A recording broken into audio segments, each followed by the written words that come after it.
Bill left home to be with his side piece.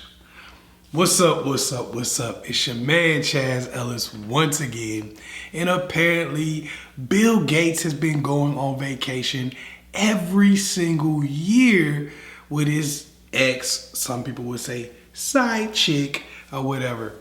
So well, apparently Melinda knew all about it. It was part of the arrangement before they even got married. And she was, I guess, cool with it, right? Because that's been like 30 years, so she must have been cool with it. So that's kind of how it is. Now, I know a lot of people been saying, oh, see, that's why they got divorced. Y'all love to do that, man. Y'all love to take something that's been going on for like 20 years and then try to simplify it, or almost 30 now, I guess, and then try to simplify it. Oh, see, that's why they got married. I promise you, if he been doing that since 1994, that's not why they got divorced. I don't even care if she come out and say it is why they got divorced. Because if that's why they got divorced, she didn't really like that man in the first place. She was just there for what they could do together. So that's all I'm saying to that.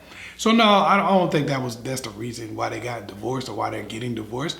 I think that, you know, they probably grew apart, probably a whole bunch of reasons to it.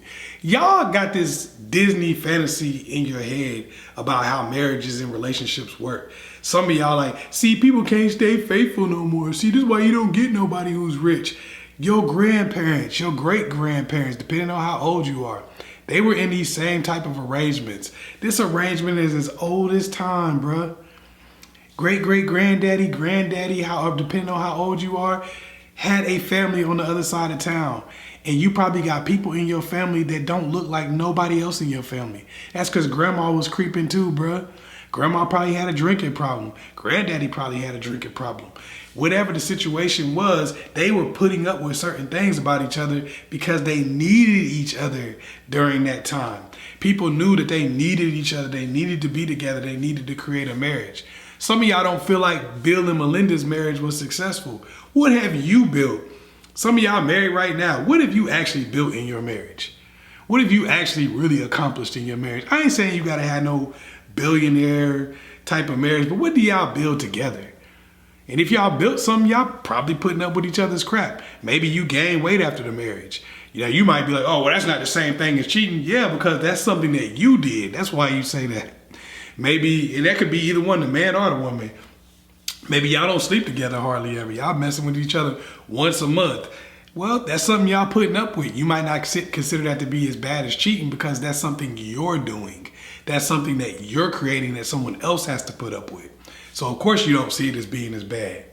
So this is one of these things with relationships now and with society and the way we carry ourselves. We love to judge other people's situation and also try to call it a failure when these people done built a multi-billion-dollar empire. They done raised their family, which is really the purpose of getting married and having, so you can have children and raise your family. And they seem to be getting along still, even through the divorce. So where's the failure? Y'all got this ride off into the sunset mentality like that's really how marriage works. That used to work a little bit better back in 1950 and 1945 because people got sick earlier and people died earlier. That's why that was working back then. Because people would get sick earlier, people wouldn't be healthy into their 50s, 60s, and 70s. You know, how you gonna divorce somebody when you got high blood pressure? How you gonna divorce somebody when you got diabetes? How you gonna divorce somebody when you got heart failure? Like, y'all gotta take care of each other at that point. You on dialysis, how you gonna divorce somebody? So it wasn't like people just staying together because it's like, oh, we would never get divorced no matter what. The love is so strong. People would stay together because they had to. Now the way society is working out, people don't feel like they need each other the same way anymore. People can get along without each other. Some people got enough money where they can split their assets, split the incomes, and they can still be just fine. So they can get divorced. They can afford to do it. There's plenty of people that are married right now to this day because they cannot afford to get divorced.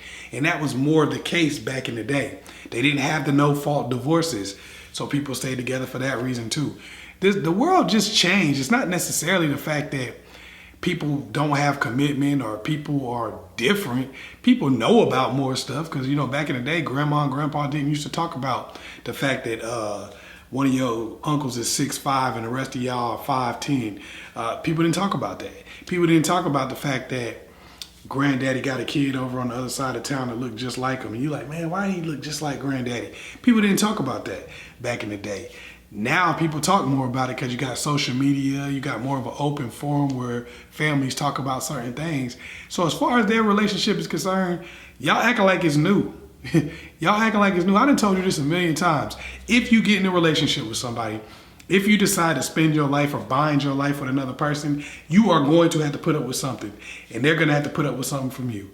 Y'all want these perfect relationships from somebody else, but it's not like you have the ability to provide a perfect relationship on your end.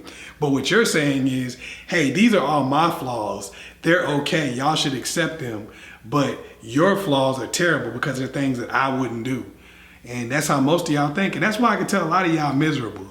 A lot of y'all miserable for the same reason why y'all think that Bill and Melinda Gates' relationship is a failure after they done built all that over almost 30 years. Because you can't take the lesson. You can't take the win out of something. If something bad happens or something ends, you act like the whole time you spent was a scrap or was worthless or had no value. And that's why you can't be happy, because you can't feel like you won even though something didn't last forever. Let me be real with you. Nothing lasts forever. You either gonna die, get divorced, or the relationship is gonna change to where it's irrecognizable. All right, it's your man, ChazzEllis. Make sure you subscribe and also check out some of my premium content on ChazzEllis.com. Peace.